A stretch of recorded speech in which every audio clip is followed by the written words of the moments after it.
ইমাম যদি নামাজে দাঁড়ান,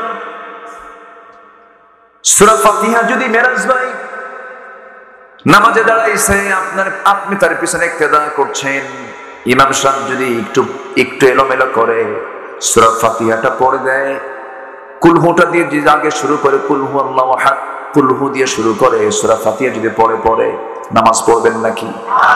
কুলহু চিনি তো নাকি? অনেকে সূরা ইখলাস চেনে না, কিন্তু কুলহু চেনে। সূরা ইখলাস পড়লেন, এরপরে সূরা ফাতিহা পড়তেছেন, আপনি কিন্তু সঙ্গে সঙ্গে মানবেন না, লোকমা দিয়ে বলবেন হুজুর সোজা হন। কি হন? উল্টা হয়ে গেছে। একবার বললেন, দুবার বললেন, তিনবার আল্লাহু আকবার বললেন, তাও শোনে না, হুজুর ঠেলেই কুলহু কয়। এই সময় মাসালা কি হবে, সমাধান কি হবে? ইবনে হাজার আসকালানি রাহমাতুল্লাহ আলাইহি তিনি বলেছেন, ওই সময় ওই ইমামের পিছনে যে মুসল্লিটা সোজা সোজা দাঁড়ানো থাকবেন, সেই মুসল্লির দায়িত্ব বেশি বেড়ে যায়, সে নামাজটা ছাড়বে, তখন তো ইমাম সে আর থাকে না, তখন সে হয়ে যায় স্বৈরাচার। তার ঘাড়টা ধরবে শক্ত করে, এত শক্ত করে ঘাড় ধরবে যেন ঘাড়টা মটকে যায়, ঘাড় ধাক্কা দিয়ে মসজিদ থেকে বের করে দেবে। আমার বন্ধুগণ, ইমাম যদি ভুল করে, ইমামের লোকমা যেমনটা আমার আপনার জন্য জরুরি, ইমামকে ধরা আমার আপনার জন্য জরুরি। সমাজের যারা নেতৃত্ব দেয় তাদের ভুল ধরার দরকার আছে না নাই? আসতে বলবেন না, আছে না নাই? কোরআন এবং হাদিস ছাড়া যারাই নেতৃত্ব দিতে আসবে, কোরআন এবং হাদিসের ছাড়া যারাই নেতৃত্ব দিতে আসবে, তাদের মুখে থুতু মারা দরকার।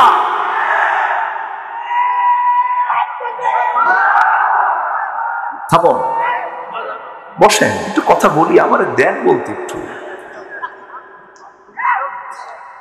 খুব সুন্দর না? ওনাকে ধন্যবাদ দিচ্ছি, সাহস আছে, আলহামদুলিল্লাহ। আওয়াজের দরকার আছে না নাই? বদর যুদ্ধে আওয়াজ ছিল কিনা বলেন? খলিফা ওমর ফারুক রাদিয়াল্লাহু আনহু তিনি একটা গর্জন দিলেন, একটা স্লোগান দিলেন, এক স্লোগান মারলেন, ওইদিকে কাফেরদের অন্ডকোষ ফেটে গেছে। ঘটনা, আওয়াজ হলো মুখে আর ফাটলো তলে। এর কারণটা কি? তারা ছিল চোকা চোকা পাথরের উপরে বসা, চোকা চিকন চিকন, যখন আওয়াজ দিছে নড়ে উঠছে, ঢুকে গেছে, রক্তাক্ত অবস্থা। সম্মানিত ভাইয়েরা, আওয়াজের দরকার আছে। এই আওয়াজকে অনেকে পছন্দ করে না, এরকম কিছু আছে না নাই বলেন? আল্লাহর নাম নেব না, কার নাম নেব? আল্লাহর নাম নিতে যাদের আপত্তি, আমাদের প্রশ্ন তাদের জানাজা নিয়েও আপত্তি আছে। জানাজা আল্লাহর নাম আছে না নাই বলেন তো? আচ্ছা। সম্মানিত ভাইয়েরা, তাহলে আমরা আল্লাহকে পেতে চাই সবার পরে না সবার আগে? রাসূলকে পেতে চাই সবার পরে না সবার আগে? আমাদের রবকে, আমাদের নেতাকে বলেন, আমাদের নেতাকে মুহাম্মদ সাল্লাল্লাহু। আচ্ছা, আমাদের সংবিধান কি? জোরে বলেন, কোরআন। তাহলে আল্লাহ আমার রব, রাসূল আমার নেতা, কোরআন আমার সংবিধান। এই তিনটার ভিতরে কেউ যদি মাথা মারতে আসে,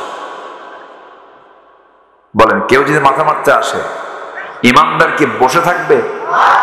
নখ চুষবে? আঙ্গুল চুষবে? আঙ্গুলিতে চষে কই? কোন সাড়া তো নেই। সম্মানিত বন্ধুগণ, সম্মানিত দ্বীনি ভাইরা, আমরা কোথায় কথা বলি? কথা বলি না তো, ভয় পাই। আজকে যদি বেশি সংখ্যক লাগবে না, ইয়াকুম মিনকুম 20 সাবিরুন ইয়াগলিবু মিয়াতাইন। আল্লাহ তাআলা বলছেন, 20 জন তোমরা যদি ইমানদার হও, 200 জনকে তোমরা পরাজিত করতে পারবে। কার কথা? আল্লাহর কথা। কষ্ট পাচ্ছেন নাকি আপনারা?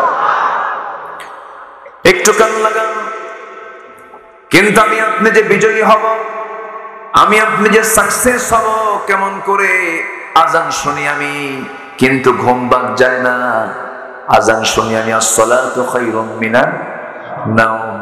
আজান শুনতেছি, আজানের মধ্যে মুয়াজ্জিন বলতেছে ঘুম থেকে নামাজ উত্তম, ঘুম থেকে নামাজ উত্তম। গোটা গ্রামে হাজার হাজার মুসল্লি মসজিদে যাওয়ার মতো যোগ্যতা তারা রাখে। একটা গ্রামের 2000 বাসিন্দা মসজিদে ফজর নামাজ গিয়ে দেখা যায় সেই জায়গায় মাত্র 50 থেকে 60 জন মুসল্লি প্রথম কাতারে ভরে না। কেমন করে আপনি আপনার মঞ্জিলে মাকসুদে পৌঁছবেন? একজন ইমানদারের এবং একজন কাফেরের মধ্যে পার্থক্য সৃষ্টি হলো নামাজ। আল ফারুক বাইনাল মুমিন ওয়াল কাফির তারকুস সালাহ। মুমিন এবং কাফেরের মধ্যে পার্থক্য সৃষ্টিকারী হলো নামাজ। সেই নামাজের কোনো খবর আজকে নাই। জনসভার ডাক দেয়, জনসভায় ডাক দিল জনগণের, জনসভায় জনগণ চলে গেল, জোহর গেল, আসর গেল, মাগরিব গেল, ইশা গেল। জনসভায় যারা বক্তৃতা করছে তারাও নামাজ পড়ে না, নামাজের জন্য বলেও না। আর যারা গেছে তাদেরও নামাজের কোনো খবর নেই। অথচ মুসলমান যেই জায়গায় গেলে পরে নামাজের পরিবেশ পাওয়া যায় না, যে নেতৃত্বে নামাজের কোনো বন্ধ নাই, সেই নেতৃত্বের কাছে আমাদের যাওয়ার কোনো দরকার। আমার বন্ধুগণ, কারণ জাহান্নাম থেকে আমাকে আপনাকে বাঁচতে হবে, জাহান্নাম থেকে আমাকে আপনাকে রেহাই পেতে হবে। জাহান্নাম থেকে বাঁচার জন্য আল্লাহ রাব্বুল আলামিন বলছেন, বান্দা জাহান্নামে যাবার যতগুলো কারণ আছে এর মধ্যে অন্যতম কারণ হলো, 1 নাম্বার কারণ হলো কোরআন বলে দিচ্ছে।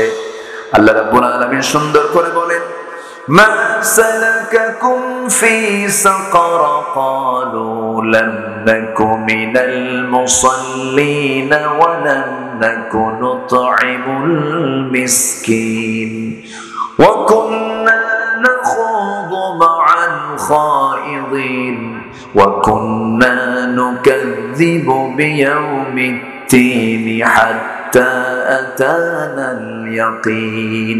জোরে বলুন আল্লাহু আকবার। আমি কি দোয়া করে দেব? তো 2-1 করে ওঠেন কেন? বসেন। এই এখানে স্কুলের ওখানে আওয়াজ করে খারায়,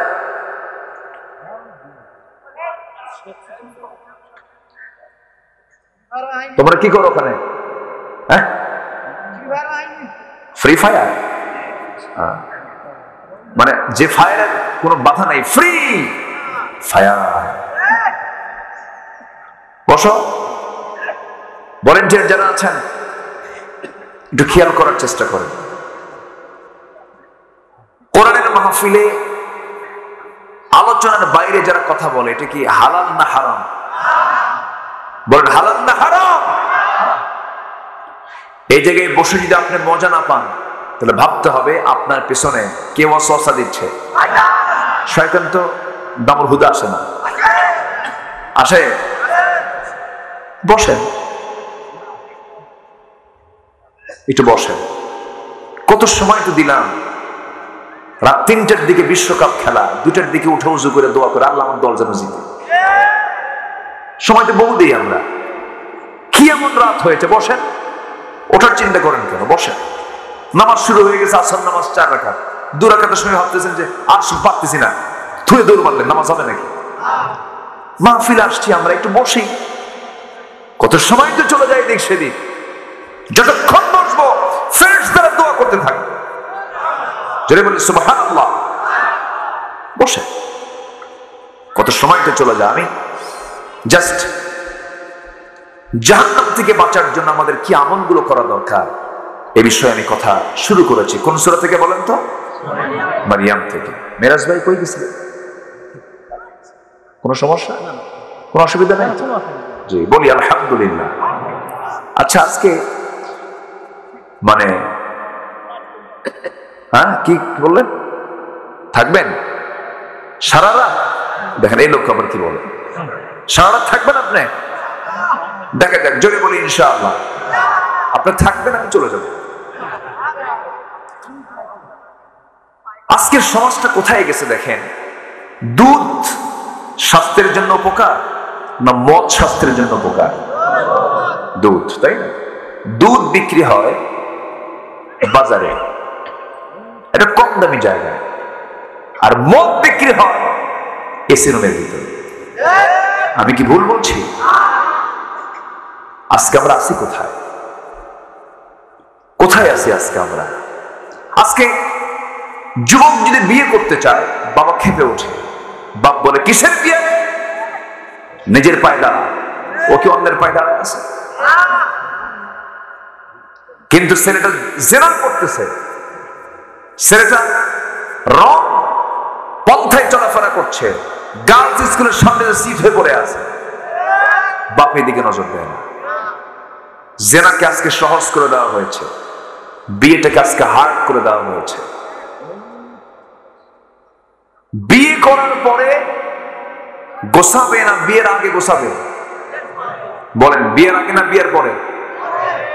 বিয়ের পরই তো গোছাবে, বিয়ের আগে তো গোছাবে না। বিয়ের আগে গোছাবে কি? আপনি বিয়েই তো করে নাই। সে রং থিওরি দিয়ে আজকে যুব সমাজকে ধ্বংস করে দিচ্ছে। যখন একটা যুবক যখন বিয়ে করবে তখন সে সাইজ হবে, তখন কি হবে?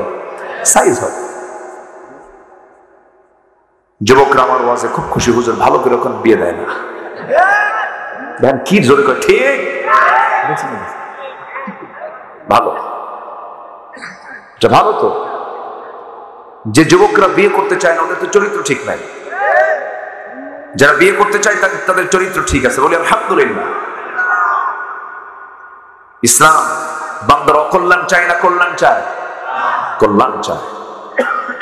আমার বন্ধুগণ, নিজে ভালো থাকতে হবে এবং সমাজকে ভালো করতে হবে, নিজেকে ভালো থাকতে হবে, পরিবারকে ভালো রাখতে হবে। এই জন্য আল্লাহ রাব্বুল আলামিন বলছেন, বান্দার আমি তোমার জন্য এই কিতাবটা দিয়েছি, তোমার ব্যক্তি, পরিবার, সমাজ, রাষ্ট্র, রাজনীতি, অর্থনীতি, ব্যাংক, বীমা, অফিস, আদালত, ব্যবসা বাণিজ্য সবকিছু চালাবে তুমি কোরআন দিয়ে। সব আমি এর মধ্যে দিয়ে দিয়েছি, যেরকম সুবহানাল্লাহ, সব দিয়ে দিয়েছেন এর ভিতরে। আল্লাহ রাব্বুল আলামিন বিয়ের কথা বলেছেন, তালাকের কথা বলেছেন, ব্যবসার কথা বলেছেন, রাজনীতির কথা বলেছেন। তবে হ্যাঁ, মনে হয় এর মধ্যে রাষ্ট্রের কোনো নীতি নাই। আসতে বলবেন না, সেনা নাই। কিন্তু আমাদেরকে মাঝে মাঝে বলে, হুজুর দয়া করে আপনি ওয়াজ যখন করবেন, দয়া করে আকাশের উপরেরটা বলবেন আর মাটির নিচেরটা বলবেন, দুনিয়া আমরা দেখে নেব। আছে না এরকম? আছে না এরকম? আছে না নাই? এরকম মোল্লা আমার দেশে আছে, এরকম মোল্লাও আছে। মদের দোকান উদ্বোধন হবে, হুজুর গিয়ে হাজির, দোয়া করে আল্লাহ এই মদের দোকানে বরকত দাও। আছে। নতুন সিনেমা উদ্বোধন হবে, সেই সিনেমার উদ্বোধনে দোয়া করে আল্লাহ এই সিনেমায় তুমি আল্লাহ বরকত দাও। কলা কুশলী যারা আছে এদের হায়াত দারাজ করো, এরকম করে দোয়া করো। এরকম অসংখ্য নরাধম নরপশু কিছু আছে না নাই? ছিল, আগেও ছিল, এখনো আছে। জান্নাতে যাওয়ার সার্টিফিকেট পৃথিবীর কেউ দিতে পারবে? হ্যাঁ বলেন, কেউ দিতে পারবে? জান্নাতের সার্টিফিকেট এই পৃথিবীর কেউ দিতে পারবে না। শুধু আমার রাসূল 10 জন সাহাবীর ব্যাপারে বলেছেন, আমার 10 জন সাহাবী, আবু বকর জান্নাতি, ওমর জান্নাতি, ওসমান জান্নাতি, আলী জান্নাতি, তালহা জান্নাতি, আব্দুর রহমান বিন আউফ জান্নাতি। রাসূল এরকম করে 10 জন সাহাবীর নাম বলেছেন।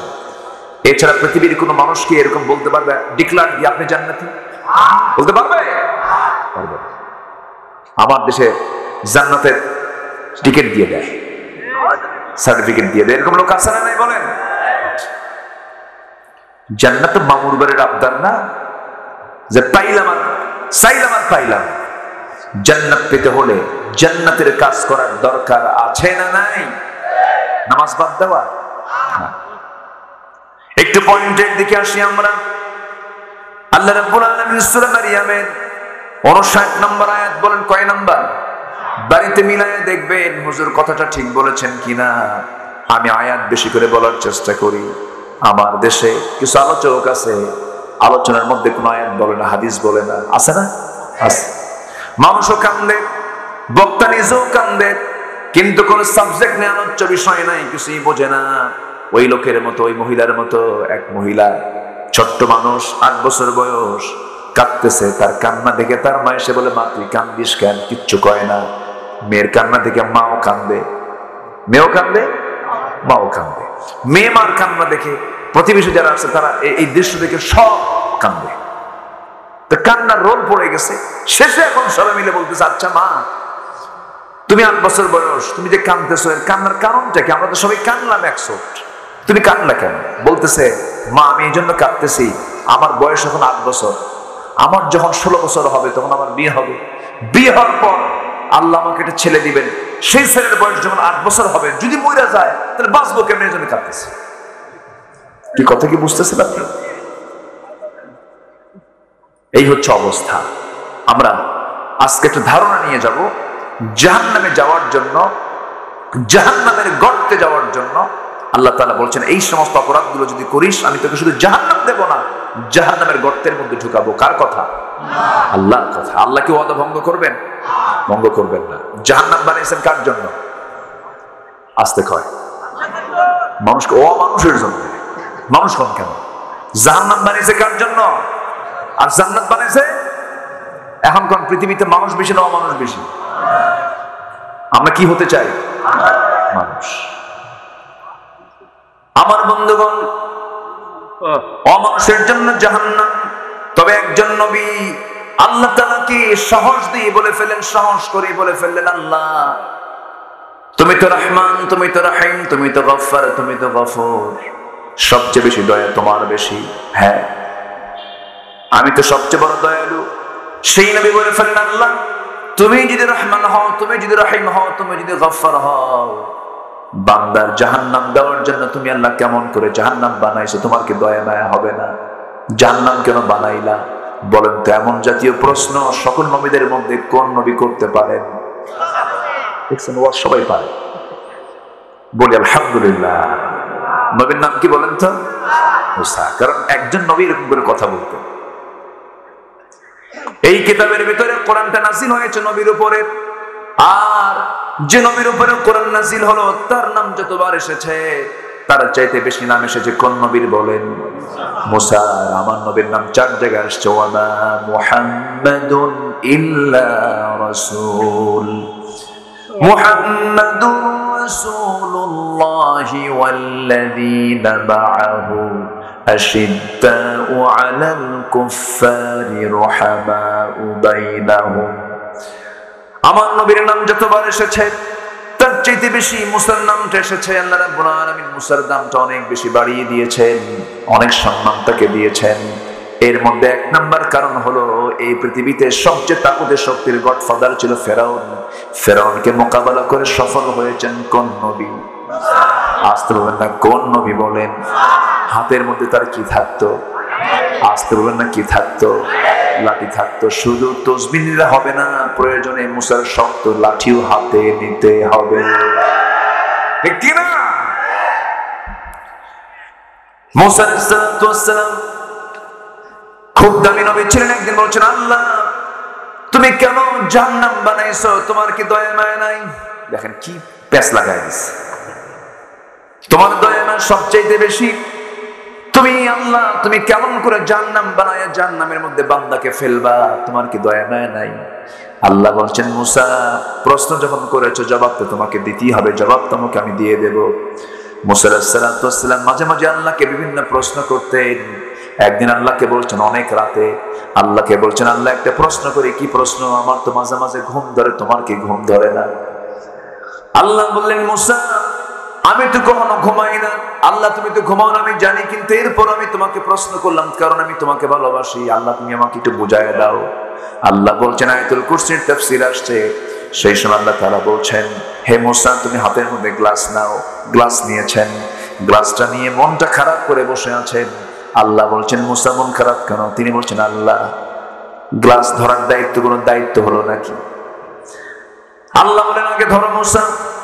সঙ্গে সঙ্গে মুসা আলাইহিস সালাম যখন ধরেছেন, আল্লাহ তাআলা তার মধ্যে ঘুম যখন চলে আসে, গ্লাস থাকার কথা না পড়ে যাওয়ার কথা, যখন পড়ে গেছে তখন বলে ফেলেছেন ইন্না লিল্লাহ। আল্লাহ বলছেন, মুসা দায়িত্ব নাকি ছোট হলো, গ্লাস কেন পড়লো? কাল্লা, গ্লাস তো আমার হাত থেকে পড়তো না। এই সময় তোমার ঘুমটা দেওয়ার কি দরকার ছিল কও তো? আল্লাহ এরকম করে মজা করে কথা বলতেন। খুব সাহসী নবী ছিলেন, কাউকে তিনি পাত্তা দিতেন না। ফেরাউনকে কালিমার দাওয়াত দিতে কোনো ভয় পান নাই, চুল পরিমাণ কোনো ভয় পান নাই তিনি কখনো। একমাত্র ভয় পেতে হলে ইমানদার ভয় পাবে কাকে? আল্লাহ ছাড়া কাউকে ভয় করা তো জায়েজই নাই। ভয় করা যাবে? ভয় করা যাবে না। ভয় করলে শিরিক হবে। ভয় করলে কি হবে? শিরিক হয়ে যাবে। মুসা আলাইহিস সালাম তবে একদিন কথা বলতে নিয়ে আল্লাহ তাআলা তাকে শিক্ষা দিলেন। কোন বান্দা কখনো সবচেয়ে বড় জ্ঞানী বলতে পারে না। তবে একদিন মুসা আলাইহিস সালামকে একজন প্রশ্ন করেছে, মুসা, এই পৃথিবীর মধ্যে সবচেয়ে জ্ঞানী মানুষটাকে? আমি। মুসা কি বলতেছেন? আমি সবচেয়ে জ্ঞানী। আল্লাহ বলছে, মুসা, এই কথা আমার দারুণ লেগে গেছে, তুমি কেমন করে এই কথা বললা? তোমার চোখ জ্ঞানী আছে, আল্লাহ কে আছে? আচ্ছা ঠিক আছে, দেখবা নাকি? হ্যাঁ দেখবো আমি। আল্লাহ বললেন, ও মুসা, দেখতে যদি চাও তোমার সফর সঙ্গে সাথে নিয়ে নাও, রওনা দিয়ে দাও ভাজা মাছ নিয়ে। ভাজা মাছ নিয়ে রওনা করলেন। ভাজা মাছ যেখান থেকে তাজা হয়ে যে দিক দিয়ে রওনা দেবে সেই দিক দিয়ে তোমার পথ, সেদিক দিয়ে তুমি চলতে থাকবে। কিন্তু ব্যাগ থেকে ভাজা মাছ কখন বের হয়ে গেছে টের পান নাই। ব্যাগ খুলে দেখেন মাছ নাই। আবার তিনি ফিরলেন, ব্যাগ করলেন, লাইন খুঁজে পেলেন। খুঁজতে খুঁজতে দেখি, খুঁজতে খুঁজতে সেই লাইন পেলেন। সেই সুড়ঙ্গের মধ্যে দিয়ে ঢুকতে ঢুকতে গিয়ে একদম এমন একটা জায়গায় গেলেন, সেই জায়গায় গিয়ে দেখেন একজন আল্লাহর পছন্দের গোলাম, তিনি বসে আছেন, আল্লাহর জিকির করছেন, আল্লাহর নাম নিচ্ছেন। তার নাম হলো খাদির। খিদির আলাইহিস সালাম বসে আছেন। সামনে গিয়ে দাঁড়ায় বলছেন, আপনি কে? আপনার পরিচয়টা কি? সঙ্গে সঙ্গে তিনি বলছেন, আমি আল্লাহর একজন বান্দা, আমার নাম খিজির আলাইহিস সালাম। আপনাকে? আমি হলাম মুসা আলাইহিস সালাম। ভালো কথা। এবার তিনি বলছেন, আপনি কি চান আমার কাছে বলুন। তিনি বলছেন, আপনার কাছে আল্লাহ তাআলা আমাকে পাঠিয়েছেন, আমি তো আপনার সহচর্যে থাকতে চাই। দেখেন, মুসাকে শুধু প্রশ্ন করেছে, সবচেয়ে বড় জ্ঞানী কে? কি বলেছেন? আমি। এই আমির জবাবটা আল্লাহ কোথায় নিয়ে গেছেন দেখেন। বান্দা কখনো চুল পরিমাণ কখনো নিজের আমিত্ব প্রকাশ করতে পারে না। আল্লাহ তাকে ছাড়লেন না, চলে গেলেন। আল্লাহর এক পছন্দের গোলামের কাছে তাকে পাঠিয়ে দেওয়া হলো। খিজির বললেন, ও আল্লাহর পয়গম্বর মুসা, বনি ইসরাইলের নবী মুসা, এই ইসরাইল যে আপনারা শুনতেছেন, ইসরাইলদের নবী কে ছিলেন? এই মুসা আলাইহিস সালাম। কিন্তু আচরণ কি খারাপ করছে না ভালো করছে? খারাপ করছে। আচরণ কি খারাপ করছে না ভালো করছে? খারাপ। চরম উদ্ধত বাঁকা জাতির নাম হলো ইহুদি জাতি। পৃথিবীতে সবচেয়ে বড় মিথ্যুক, প্রতারক, লোভী এবং হিংসুক জাত হচ্ছে ইহুদির বাচ্চা। সম্মানিত ভাই, অনেক নবীকে তারা হত্যা করেছে, অনেক নবীকে। জাকারিয়া আলাইহিস সালামকে করব দিয়ে চিরে 2 টুকরা করে শহীদ করেছে। তার ছেলে ইয়াহয়া আলাইহিস সালামকে জবাই করে রানীর সামনে নবীর মাথা উপহার দিয়েছে। ইহুদির বাচ্চারা, এরা কি আমাদেরকে ছাড়বে? সুযোগ পাইলে ছাড়বে? ছাড়বে না। এদেরকে বন্ধু বানানো যাবে? বন্ধু বানালে তুমি তাদের মতোই হয়ে যাবা। সূরা মাইদার একটা আয়াত আল্লাহ তাআলা বলে দিয়েছেন, এজন্য তাদেরকে বন্ধু মনে করা যাবে। লা তাত্তাখিদুল ইয়াহুদা ওয়ান নাসারা। বলবো কখন? সময় তো নাই। কয় দিকে যাই? মনে হচ্ছে আমি 3 দিন ধরে ওয়াজ করি, সময় তো নাই। একদিনই হয় না মাহফিল, 3 দিন খুঁজতেছেন, ঠিক কিনা?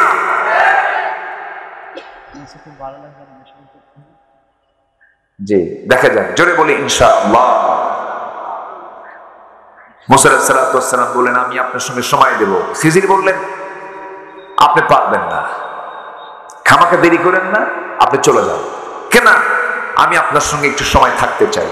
আচ্ছা ঠিক আছে, থাকবেন, কিন্তু আমি যা করব আপনি কোনো কিছুর প্রতিবাদ করবেন না, কোনো জবাব দিবেন না, তাই? আচ্ছা ঠিক আছে, আমি কিচ্ছু বলবো না। রওনা দিয়েছেন দুজন। সামনে একটা নদী পার হতে হবে। এটা কি আমার বানানো কথা না কোরআন থেকে কথা? সব কোরআনে আছে না নাই বলেন? আচ্ছা, একদম সহিহ আয়াত। চলে গেছেন, নৌকায় উঠছেন। নৌকার মাঝি নৌকার কোনায় দাঁড়ায় আছে। খিজির আলাইহিস সালাম পার হতে নিয়ে ওই মাঝিকে না জানায়া তার চোখ ফাঁকি দিয়ে করলেন কে, পা দিয়ে মারলেন ঘুতা নৌকার তলে। নৌকা ফুটো হয়ে গেছে। এটা আবার মুসার নজরে পড়ছে। আচ্ছা বলেন তো, এই নবীর নজরে পড়লে কি রেহাই আছে? দেখা মাত্র বলতেছে, লোক তো ফাজিল কম না, বোঝেন নাই? উনি নিয়ন্ত্রণ করতেই পারলেন না। বললেন, শোনেন, ফাজলামের কিন্তু একটা মাত্রা আছে। আপনি আমার সামনে এরকম কাম করবেন, আমি ছাড়বো নাকি? খিজির আলাইহিস সালাম বললেন, বলছি না আপনাকে যে আপনি আমার সঙ্গে থাকতে পারবেন না।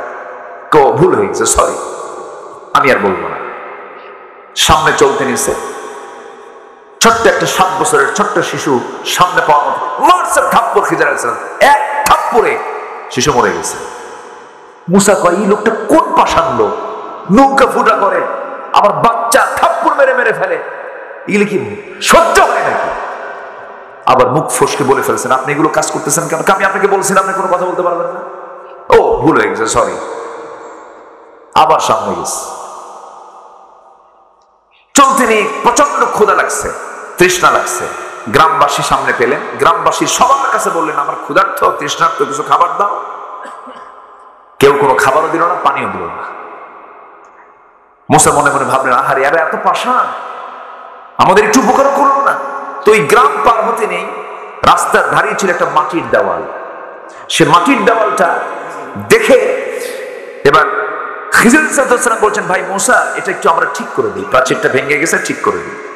প্রাচীর ঠিক করলেন, কিন্তু মুসার মনে প্রশ্ন, শিশুকে থাপ্পড় মেরে মেরে ফেললি, নৌকা পার করে দিল মাঝি, সেই নৌকা ফুটা করলি, আর গ্রামের মানুষ ভাত দেয় না, পানি দেয় না, আর সেই গ্রামের আবার দেওয়াল ঠিক করে দিস।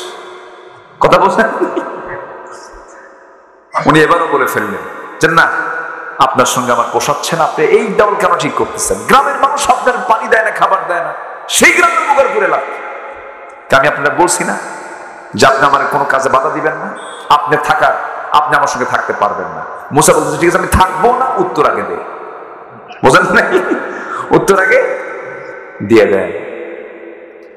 খিজির আলাইহিস সালাম বললেন ভাই মুসা আপনি আল্লাহর পয়গম্বর, আল্লাহ তাআলা আপনাকে বিশাল বড় মর্যাদা দিয়েছেন।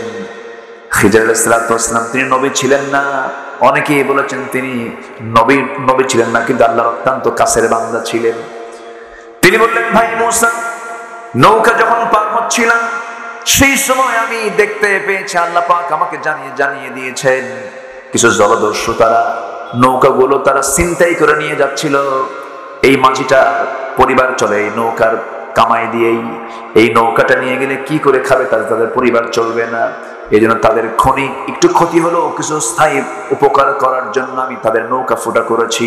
নৌকা পানির নিচেই থেকে যাবে, যখন জলদস্যু যখন চলে যাবে আবার নৌকাটা তুলে নিয়ে তারা ঠিকঠাক করে আবার তাদের কাছে নৌকা থেকে যাবে।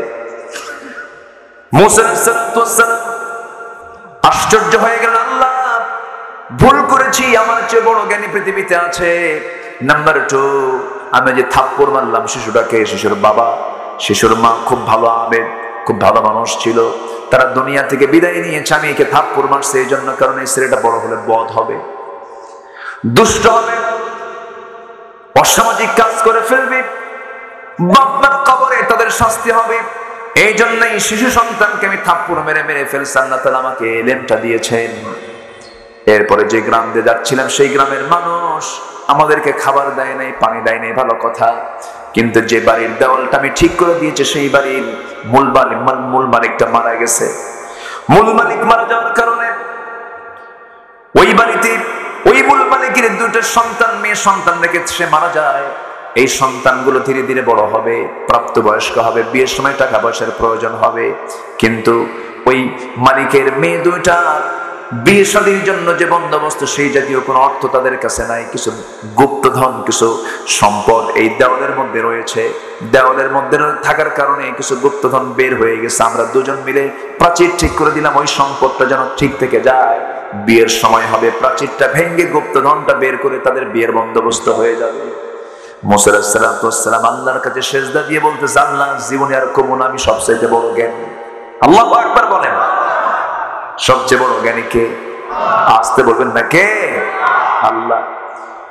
সেই মুসা আলাইহিস সালাম আল্লাহকে বলেন, আল্লাহ তুমি জাহান্নাম কেন বানাইছো? তুমি তো রহমান, তুমি তো রহিম, তুমি তো গফফার, তুমি তো গফুর। জাহান্নাম তো তুমি বানাইছো, কিন্তু তোমার নামের সঙ্গে এটা যায় না, একটু আমাকে বুঝাই দাও তো আল্লাহ। আল্লাহ বলছেন, মুসা তোমাকে বোঝানোর জন্য প্র্যাকটিক্যাল বোঝাতে হবে। তাফসীর এসেছে, আল্লাহ বলেন, মুসা তুমি এই মুহূর্তেই একটা জমি সিলেকশন করে ফেলো, জমিতে তুমি গম লাগায় দাও। গম লাগায় না, গম ছিটায়। বলে এলাকায় কি করে? গম লাগায় না, ছিটায়। গম ছিটায় দিলেন। গম যখন ছিটায় দিলেন, গমটা বড় হলো, পাকলো। সেই গমগুলো তিনি কাটলেন, গমগুলো তিনি বাড়িতে নিয়ে আসলেন, আর যে নাড়াগুলো রয়ে গেল, আর যে অকেজো কিছু গম রয়ে গেল, অকেজো গমগুলো এবং নাড়াগুলোতে তিনি আগুন ধরায় দিচ্ছেন। এমন সময় আল্লাহ বলছেন, মুসা, গমের ভুঁইয়ে, গমের জমিতে তুমি আগুন ধরায় দিচ্ছ কেন? আল্লাহ, গমের ভুঁইয়ে তো দেই নাই, গম তো তুলে নিয়েছি, বাকি যে অকাজের গমগুলো আছে, নাড়াগুলো আছে, এগুলো তো আমি আগুন ধরায় দিতেছি, এগুলোর কোনো কাজ নেই, এগুলো অকাজের জন্য, এই জন্য আমি আগুন ধরায় দিতেছি। আল্লাহ বলছেন, মুসা, আমি 8টা জান্নাত বানাইছি, 7টা জাহান্নাম বানাইছি। এই পৃথিবীতে যেগুলো বান্দাকে আমি পাঠাইছি, এই সমস্ত বান্দার মধ্যে যেগুলো মানুষ, যেগুলো অনুগত বান্দা, যেগুলো কাজের আমল করেছে, ভালো আমল করেছি, এই সমস্ত বান্দাগুলোকে আমি বাছাই করে করে 8টা জান্নাতের মেহমান বানাবো। আর যেগুলো কাজের বান্দা, তুমি যেমন কাজের গমগুলোকে ঘরের মধ্যে তুলে নিয়েছো, যত্ন করে রেখে দিয়েছো, আর অকাজের গমগুলোতে আগুন ধরা দিয়েছো, তেমনি আমার যে সমস্ত বান্দাগুলো, কাজের যে সমস্ত বান্দাগুলো খারাপ কাজ করেছে, তোমার মতো আমি তাদেরকে আগুনের ভিতরে ঢুকাইয়া, জাহান্নামের মধ্যে ঢুকে আগুন ধরাইয়া দেবো। আল্লাহু আকবার বলেন। মুসা বলছে, আল্লাহ, বুঝতে পারছি। জোরে কান সুবহানাল্লাহ, জোরে কান সুবহানাল্লাহ। আমরা কাজের বান্দা হব না অকাজের বান্দা হব, বদ আমল করবো না নেক আমল করবো, বেনামাজি হব না নামাজি হব। আল্লাহ রাব্বুল আলামিন বলেন, فَخَلَفَ مِن بَعْدِهِمْ خَلْفٌ أَضَاعُوا الصَّلَاةَ وَاتَّبَعُوا الشَّهَوَاتِ فَسَوْفَ يَلْقَوْنَ غَيًّا। আল্লাহ রাব্বুল আলামিন বলেন, যে সমস্ত বান্দাগুলো 1 নম্বর অপরাধ, মোট 7টি অপরাধ করলে পরে আল্লাহ রাব্বুল আলামিন জাহান্নাম শুধু নয়, জাহান্নামের গর্তের মধ্যে ফেলে দিবেন। সেই গর্তের নাম হলো গাই। গর্তের নাম কি বলেন? সবাই বলেন, গর্তের নাম কি? গাই। ফাসাফা ইয়ালকাউনা গাইয়া। গাই নামক গর্তের মধ্যে ফেলা হবে। গাই নামক গর্ত এত ভয়ঙ্কর গর্ত যে জাহান্নাম পর্যন্ত গাই গর্ত থেকে ভয় পায়, এত ভয়ঙ্কর সেই গর্তের অবস্থাটা। এই গর্তের মধ্যে ওই সমস্ত বান্দাগুলোকে ঢুকানো হবে। এর মধ্যে 1 নম্বর অপরাধ হলো আজান শুনেছে, নামাজ পড়ে নাই, অথবা নামাজ পড়েছে, নামাজটা তার নষ্ট হয়ে গেছে। যারা নামাজকে নষ্ট করে ফেলবে, আল্লাহ রাব্বুল আলামিন বলছেন 1 নম্বর অপরাধ হলো যারা নামাজকে নষ্ট করে ফেলবে, আমি তাদেরকে 1 নম্বর জাহান্নামের সেই গর্ত, গাই নামক গর্তের মধ্যে আমি তাকে ঢুকাবো। জোরে কন নাউযু বিল্লাহ। আমার দেশে নামাজি বেশি না বেনামাজি বেশি? আসতে বলবেন না, নামাজি বেশি না বেনামাজি বেশি? বেনামাজি বেশি। নামাজ পড়তে চায় না, নামাজের কোনো ধার ধারে না, নামাজের কথা শুনলে পরে অনেকের গা জ্বালা করে, আছে না নয়? নামাজ পড়ে দেখে সন্দেহ করে। বিসিএস পরীক্ষায় বলে, তুমি কি নামাজ পড়ো? যে পরীক্ষাতে, তুমি কি নামাজ পড়ো? হ্যাঁ। কেমন নামাজ পড়ো? 5 ওয়াক্ত। তুমি তো তাহলে মৌলবাদী। কি নামাজ পড়ো? শুক্রবারে। না, ঠিকই আছে, কোনো মতো যায় আসে। সম্মানিত ভাইরা, দাড়ি রাখা যদি অপরাধ হয়, দাড়ি রাখতে পৃথিবীর কারো অনুমতি লাগবে না। মুসলমানের দাড়ি রেখেছেন মুহাম্মদ সাল্লাল্লাহু। দাড়ি রাখতেও বাধা আছে না নাই? আসতে বলবেন, আছে না নাই? আকলমন্দ ইশারা বাসাত। সচেতন ব্যক্তির জন্য ইঙ্গিতটাই যথেষ্ট। যেই কাজ করতে গিয়ে আল্লাহ বাদ যাবেন, রাসূল বাদ যাবেন, সেই কাজে যাওয়ার আমার কোনো ঠেকাই নেই, ঠিক কিনা? আমাকে দেখবেন কে? আসতে বলবেন, আমাকে দেখবেন কে? আমাকে প্রশ্ন করেছেন একদিন, হুজুর, আমি অমুক কাজ করি, অমুক কাজ করতে গেলে আমার নামাজ কাজা হয়, কি করব? বললাম, তোর আল্লাহ আগে না কাজ আগে? যে কাজ করতে গেলে তোমার নামাজ হচ্ছে না, সেই কাজ বাদ। কাজের অধীনে নামাজ নয়, নামাজের অধীনে কাজ। যে কাজ নামাজকে বাদ দিয়ে দেয়, সে কাজ কোনো কাজ? আস্তে, সে কাজ কোনো কাজ? সে কাজ কোনো কাজ না। নামাজ আমরা পড়বো কয় ওয়াক্ত? 5 ওয়াক্ত নামাজ পড়বেন। কারা কারা একটু হাত তুলে দেখেন তো দেখি। জোরে বলি ইয়া আল্লাহ, আর জোরে বলি ইয়া আল্লাহ। আমাদেরকে 5 ওয়াক্ত সালাত আদায় করা তৌফিক তুমি আল্লাহ দিয়ে দাও। জোরে বলি আমিন, আরো জোরে আমিন, আরো জোরে আমিন। তাহলে জাহান্নামের গর্তের মধ্যে ঢুকাবেন। 1 নম্বর অপরাধ হলো কি না পড়া? কি না পড়া? আমার নবীজির মৃত্যুর পূর্বের সর্বশেষ ওসিয়ত, সর্বশেষ কথা, সর্বশেষ বাক্য ছিল কি নিয়া? নামাজ, সালাত। আল্লাহু আকবার। আমার নবীজি ইন্তেকাল করবেন, ইন্তেকালের সময় ঘনিয়ে আসছে। রাসূল বেঁচে ছিলেন পৃথিবীতে 63 বছর 9 ঘন্টা। 63 বছর 9 ঘন্টা তিনি বেঁচে ছিলেন। অথচ এই সংক্ষিপ্ত জীবনে সবচেয়ে মহা সফল হয়েছেন মুহাম্মদ সাল্লাল্লাহু আলাইহি ওয়াসাল্লাম।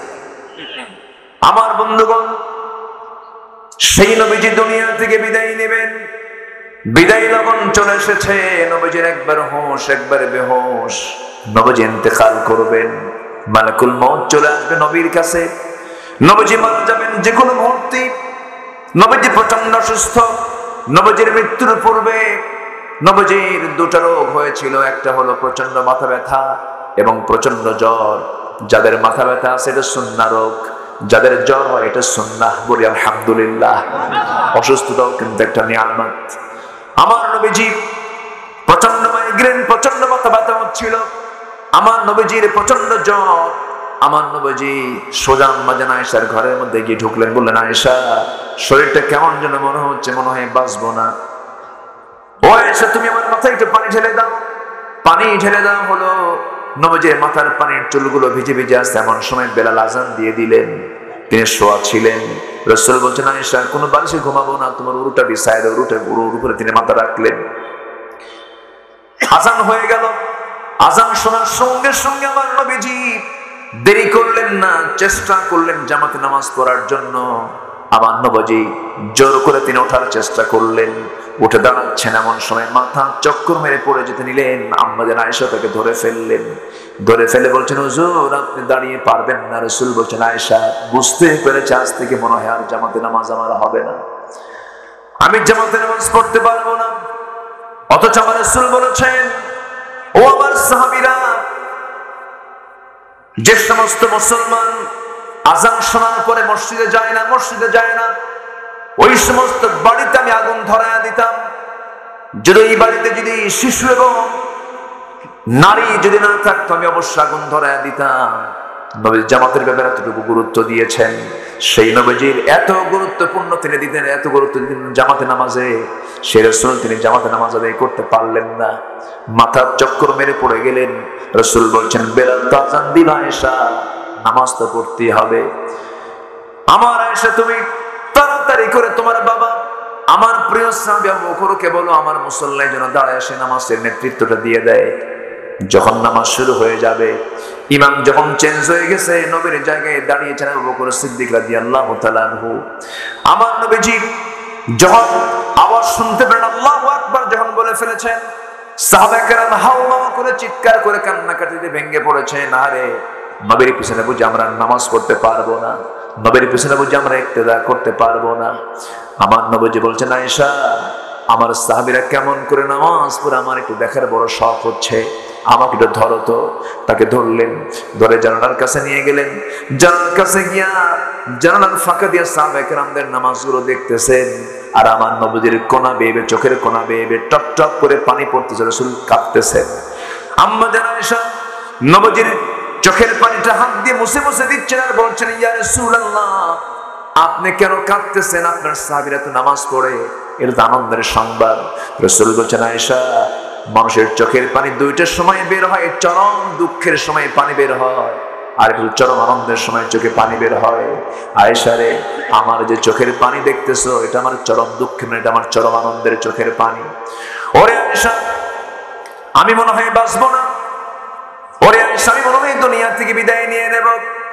এই যে চোখের পানি দেখতে পেতে আয়েশা, এই চোখের পানি আসার কারণ হলো, ওরে আয়েশা, আজকে আমার সাহাবীরা আজকে স্বাধীন সময়, স্বাধীন পরিবেশে সুন্দর করে তারা জামাতে নামাজ পড়তে পারতেছে। আমি যখন মক্কায় যখন নামাজ পড়তে যেতাম, সেই সময় আমার রুকুতে যখন যেতাম, আমার পিঠের উপর উঠের পচনারি পরি চাপায় দিত। এই নামাজ কায়েমের সংগ্রাম করতে গিয়ে তায়েফের ময়দানে আমাকে রক্ত ঝরাতে হয়েছে। এই নামাজ কায়েমের সংগ্রাম করতে গিয়ে উহুদের ময়দানে আমার দাঁত হারাতে হয়েছে। এই নামাজ কায়েমের সংগ্রাম করতে গিয়া আমি আমার চাচা আমির হামজাকে হারিয়ে ফেলেছি। আজকে সেই নামাজ কায়েমের দৃশ্য আমাকে চরম আনন্দ দিচ্ছে, এই জন্য আয়েশা আমি কাঁদতেছি। এই কথা বলে রাসূল আবার শুয়ে পড়লেন আর বলছেন, আয়েশা মনে হয় আর বাঁচবো না, দুনিয়া থেকে বিদায় নিয়ে নেব। আম্মা জান আয়েশা বলেন, রাসূলকে আমি শোয়া দিলাম, নবীজি দুনিয়া থেকে বিদায় নেবেন। এর পূর্ব সময় আস্তে করে আমাকে মুস্কি হাসি মেরে বলছে, আয়েশা একটা মেসওয়াক এনে দাও যায় নাকি, মেসওয়াক এনে দাও তো, আমার মুখটা কেমন যেন গন্ধ গন্ধ মনে হচ্ছে। একটা মেসওয়াকের জন্য যখন বলা হলো, আম্মা জান আয়েশা সেই সময় রাসূলকে শোয়া রেখেছেন, উরুতে তার মাথা রেখেছেন, তিনি উঠবেন কেমনে। সঙ্গে সঙ্গে ভাই আব্দুর রহমানকে ডাক দিয়ে বলছেন, ভাই আব্দুর রহমান একটা মেসওয়াক এনে দাও তো। বুখারী শরীফের বর্ণনা, যখন মেসওয়াকের কথা বলা হলো, মেসওয়াক টেনে দিলেন। মেসওয়াকটা যখন তার হাতে দেওয়া হলো, রাসূল বলছেন, আয়েশা মেসওয়াক টেনে দাও তো। মেসওয়াক যখন তাকে দিবেন, এমন শুনে আম্মা জান আয়েশা ভাবলেন নবীজির কষ্ট হবে, মেসওয়াকের আঘাত শক্ত। হাতের মধ্যে নিয়ে আম্মা জান আয়েশা মেসওয়াকটাকে চাবায় চাবায় নরম করে দিলেন। চাবায় চাবায় নরম করে দিয়ে নবীর হাতে যখন তুলে দিলেন, নবীজি মুস্কি মুস্কি হাসি মেরে মেসওয়াক দিয়ে আগে দাঁত পরিষ্কার না করে মেসওয়াকের আগায় লেগে থাকা আম্মা জানের মুখের থুতুটা লালাটা চুষে চুষে পান করে মুস্কি মুস্কি হাসি মেরে বলছে, আয়েশা মৃত্যুর পূর্বে আমি তোমার কিছু হক আদায় করার চেষ্টা করলাম, আমি তোমাকে দারুণ ভালোবাসি। এই কথা বললেন।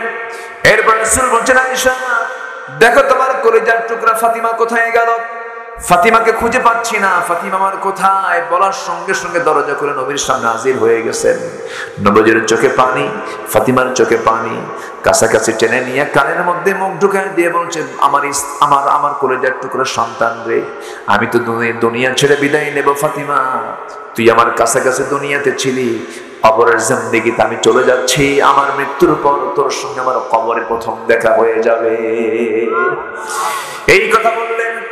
এই কথা বলে ফাতিমাকে সান্ত্বনা দিয়ে বিদায় জানায় দিলেন। মরার কথা শুনলে মানুষ ভয় পায়, কিন্তু ইমানদার মরার কথা শুনলে তারা ভয় পায় না, সাহস পায়।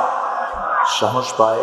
আম্মা যেন সাহসিকতা, ফাতিমা রাদিয়াল্লাহু আনহা সাহসিকতা নিয়ে তিনি চলে গেলেন, হাসতে হাসতে বিদায় নিলেন। আম্মা জান আয়েশা বলেন, এরপরে রাসূল আমাকে লক্ষ্য করে বলছেন, আয়েশা আমি মনে হয় বাঁচবো না, আমি মনে হয় দুনিয়া থেকে বিদায় নিয়ে নেব। আম্মা জান আয়েশা বলেন, আল্লাহ তাআলা আমাকে 9টা কারণে শ্রেষ্ঠত্ব দান করেছেন। নাম্বার 1, আমি একমাত্র আমার নবীর স্ত্রী ছিলাম, কুমারী স্ত্রী। 9 বছরে বিয়ে হয়েছে, 13 বছরে বধূ হয়ে নবীর ঘরে পদার্পণ করেছি। আমি আয়েশা নিজে জিবরাইলকে চোখে দেখেছি। আমার শানে আল্লাহ তাআলা আয়াত নাযিল করেছেন। আমি যখন নবীর সাথে একসঙ্গে ঘুমাতাম, সেই সময় আমি থাকতে ওহী নাযিল হতো। আমি জিবরাইলকে নিজের চোখে দেখতে পেয়েছি। আমি আয়েশা নিজেকে ধন্য মনে করি। রাসূল তার জীবনের শেষ নিঃশ্বাস ত্যাগ করেছেন আমার চোখের সামনে। রাসূল যখন মারা যাবেন, আমি রাসূলকে দেখতে পেলাম। রাসূল আমাকে লক্ষ্য করে বলছেন, আয়েশা আমি মনে হয় বাঁচবো না, দুনিয়া থেকে বিদায় নেব, দেখো তো ঘরের মধ্যে কোনো কিছু আছে নাকি। তন্ন তন্ন করে খুঁজে বের করে দেখা গেল কয়েকটা স্বর্ণের টুকরা ছিল। রাসূল বলছেন, আয়েশা এতটুকু সম্পদ আমি দুনিয়াতে রাখতে চাই না, আল্লাহর হস্তে, আল্লাহর পথে আমি এটা দান করে দিলাম। এরপরে রাসূল বলছেন, আয়েশা আমার মরার আগ দিয়ে আমি তোমাকে সর্বশেষ কিছু মেসেজ দিয়ে যাচ্ছি আয়েশা। মেসেজটা অন্য কিছু নয়, আমার পরিবারের জন্য কোনো মেসেজ নয়, আমার মেসেজ হলো আমার উম্মতের জন্য। আমার উম্মতরা যেন হাসরের দিন জান্নাত পাবার জন্য অন্তত আসসালাত আসসালাত আইমা মালাকাত আইমানুকুম, নামাজ নামাজ 5 ওয়াক্ত নামাজ যেন না ছেড়ে দেয়। জোরে কোন সুবহানাল্লাহ। বুকটা ফেটে যায়, খুব খারাপ লাগে মাঝে মাঝে। আহারে এমন দেশের নাগরিক আমরা মুসলমান, 95% মুসলমান, কিন্তু মসজিদগুলো ভরে না, মাত্র 5% মুসলমান নামাজ পড়ে। দেশ স্বাধীন হলো 71-এ, আজকে 2023 সাল চলে যাচ্ছে। এই যে 52 বছর, কত সংসদ আসন বসলো, কত আইন পাশ হলো, আজ পর্যন্ত নামাজের আইন কেউ পাশ করতে পারলো না। যদি নামাজটা যদি সমাজে চালু হয়ে যেত, রাষ্ট্র যদি চালু হয়ে যেত, আল্লাহর ওয়াদা, আল্লাহ বলছেন যে সমাজে নামাজের আইন পাশ হয়ে যাবে, যাকাতের আইন পাশ হয়ে যাবে, লা ফাতাহনা আলাইহিম বারাকাতিন মিনাস সামাই ওয়াল আরদ। আল্লাহর ওয়াদা, সেই সমাজে আমি আল্লাহ জান্নাতের পরিবেশ তৈরি করে দেব। জোরে কোন সুবহানাল্লাহ।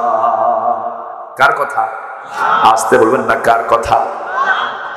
আমার ভাইয়েরা, আমি আপনাকে ভালোবাসি, আপনি আমাকে ভালোবাসেন, কিন্তু আপনি নামাজ পড়েন না, আমি নামাজ পড়ি। আমার দায়িত্ব হলো আপনাকে নামাজের জন্য ডেকে আনা। যে দল আপনাকে নামাজের জন্য বলে না, যে ব্যক্তি আপনাকে নামাজের জন্য বলে না, সেই ব্যক্তি সেই দলকে আমার উপকার করবে না, ক্ষতি করবে। আস্তে উপকার করবে না ক্ষতি করবে। যার সাথে নামাজ আছে আমি তার সঙ্গে থাকবো, যার সঙ্গে নামাজ না আমার সঙ্গে তার থাকার দরকার নাই। নামাজ পড়বো আমরা কয় ওয়াক্ত? একানা জামাতে, একানা জামাতে, মনোযোগে না মনোযোগে, বুঝে না না বুঝে, জেনে না না জেনে, সময় না সময়, বলেন সময় না সময়। ইন্নাস সালাতা কানাত আলাল মুমিনিনা কিতাবান মাওকুতা। নামাজ যখন দাঁড়াবে সুন্দর পোশাক পরে দাঁড়াবে, কেউ কেউ সেরা গেঞ্জি হাতে সেরা গেঞ্জি গায়ে দিয়া, দেখবেন গামছা খান গায়ে দিয়া কোনো মতো নামাজে দাঁড়ায় যায়। এটা ঠিক না, কারণ নামাজ যখন বান্দা দাঁড়ায় তখন তার সামনে কে দাঁড়ায় আছে? আসতে বলবেন না কে দাঁড়ায় আছে? আল্লাহ সেনা নাই বলেন। আল্লাহ বলছেন বান্দারে তুই যদি নামাজের মতো নামাজ পড়তে পারিস, এক ওয়াক্ত নামাজ শেষ হয়ে গেছে, তোর দিলটা মসজিদের সঙ্গে লটকায় আছে, ঝুলায় আছে, তুই কি জানিস বান্দা আমার আরশ আজিমের ছায়ায় আমি তোকে জায়গা দিয়ে দেবো। যেরকম সুবহানাল্লাহ। আরশ আজিমটা কয় মাইল দূরে? হ্যাঁ কই? আরশ আজিম কোথায় বলেন? ডানেও নাই, বামেও নাই, পেছনেও নাই, সামনেও নাই, নিচেও নাই। আরশ আজিম কোথায়? আকাশ কোন দিকে? উপরে। আমরা দেখতে পাই কয় আকাশ? বলেন কয় আকাশ দেখতে পাই? এক আকাশ। কিন্তু আকাশকে একটা না সাতটা? কোরআন বলছে সাবআ সামাওয়াত, সাত আকাশের মালিক কে? আসতে বলবেন না কে? আল্লাহ বলেন তাবারাকাল্লাযী জাআলা ফিস সামাই বুরুজা ওয়া জাআলা ফিহা সিরাজা ওয়া কামারান মুনিরা। এই বিশাল আকাশের মালিক আল্লাহ তাআলা, সূর্যের মালিক আল্লাহ, চাঁদের মালিক আল্লাহ তাআলা। এই সূর্য এই পৃথিবী থেকে 13 লক্ষ গুণ বড়। এই ছোট্ট দুনিয়া থেকে 13 লক্ষ গুণ বড় যদি সূর্য হয়, আমরা যে সূর্যের পিছনে রাতের বেলা, দিনের বেলা, রাতের বেলা তো সূর্য দেখতে পাই না, চাঁদ আমরা দেখতে পাই। চাঁদের পিছনে যে মিটি মিটি করে ছোট্ট ছোট্ট জোনাকির মতো জ্বলে থাকে যে আমরা তারকাগুলো দেখতে পাই, সেই তারকা বড় না সূর্য বড়? আস্তে তারকা বড় না সূর্য বড়? বিজ্ঞানী বলতেছেন এক একটা তারকা আছে, ব্যাটেল জুইস একটা তারকা আছে, এই সূর্যের চাইতে 33 কোটি গুণ বড়। কত কোটি? 33 কোটি। একটা তারকা, অসংখ্য তারকা, এত দূরে। আলোর গতি প্রতি সেকেন্ড 1,86,000 মাইল। এত গতিতে এখন পর্যন্ত কিছু কিছু তারকার আলো দুনিয়াতে আসেই না। কেউ তো আল্লাহু আকবার বলতেছেন। এই সূর্য এত বড়, ওই সূর্যের তারকা আরো বড়। এক একটা গ্যালাক্সির ভিতরে, গ্যালাক্সি কোটি কোটি গ্যালাক্সি আছে, এক একটা গ্যালাক্সির মধ্যে 500 বিলিয়ন করে তারকা আল্লাহ রাব্বুল আলামিন রেখে দিয়েছেন। 500 বিলিয়ন, মিলিয়ন না, 500 বিলিয়ন। আল্লাহু আকবার। কোটি কোটি, হাজার হাজার কোটি কোটি তারকা আল্লাহ তাআলা রেখেছেন মহাশূন্য। এখন মানুষ তো চাঁদের দেশে গেছে, গেছে না? চাঁদের দেশে গেছে না মানুষ? চাঁদ ঘুরে আসছে, চাঁদ দেখে কালিমা পড়ে মুসলমান হয়ে গেছে। কেন জানেন? চাঁদের মাঝখানে ফাটা চিহ্ন দেখছে আর আওয়াজ শুনেছে আশহাদু আন্না মুহাম্মাদার রাসূলুল্লাহ। মিশরের কায়রোতে সফর করতে গিয়ে আওয়াজ মিলে গেছে, কালিমা পড়ে মুসলমান হয়ে গেছে। তো চাঁদ দেখলো মানুষ। মঙ্গল গ্রহে গেছে মানুষ, শুনতেছে মঙ্গল গ্রহে নাকি এখন জায়গা কেন শুরু হয়েছে। ওরা বাড়িটারি করবে কারা? যাও যাও, তোমরা চলে যাও। আচ্ছা, এখন চাঁদ দেখলো, মঙ্গল গ্রহ দেখলো। এখন মানুষ যদি চিন্তা করে যে আমরা একটু তারকার দেশে যাব, তারকা কি কাছে না অনেক দূরে? অনেক দূরে। এখন নিকটবর্তী যে তারকাটা, সবচেয়ে পৃথিবীর নিকটে যে তারকা, সেই তারকার নাম হলো প্রক্সিমা সেন্ট্রাই। আচ্ছা, আমার আলোচনা কি বিরক্ত হচ্ছেন নাকি আপনারা? প্রক্সিমা সেন্ট্রাই, প্রক্সিমা সেন্ট্রাই নামক যে তারকাটা আছে পৃথিবীর সবচেয়ে কাছে, এই পৃথিবী থেকে সবচেয়ে কাছে এটা।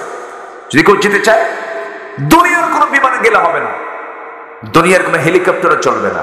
যদি কেউ যেতে চায়, চেষ্টা করতে চায়, নভোযান লাগবে। এখন লেটেস্ট নভোযান হচ্ছে অ্যাপোলো 11।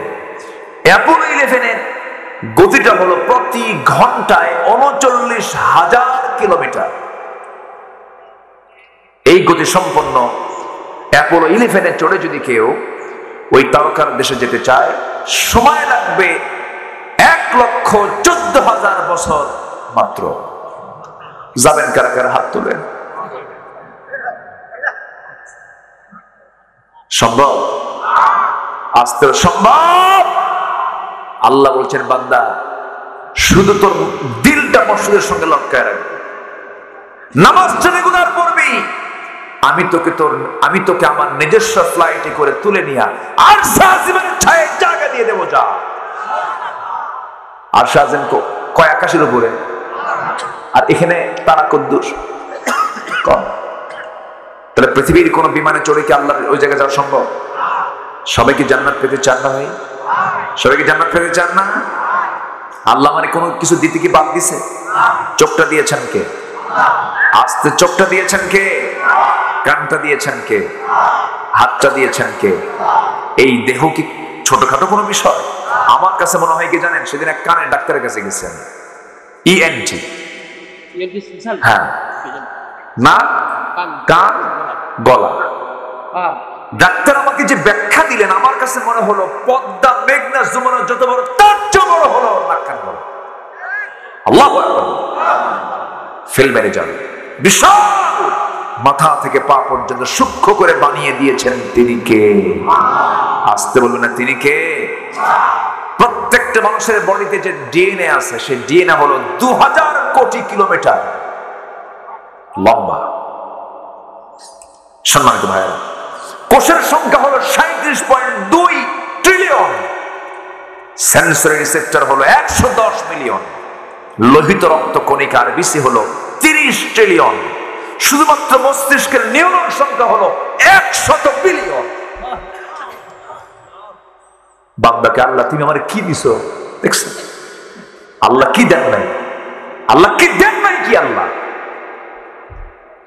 সম্মানিত ভাইয়েরা, মানুষের রক্তের যে ব্লাড, যে দেহের যে ব্লাড, এই ব্লাডের আবার ভেসেল আছে যা 97,000 কিলোমিটার লম্বা।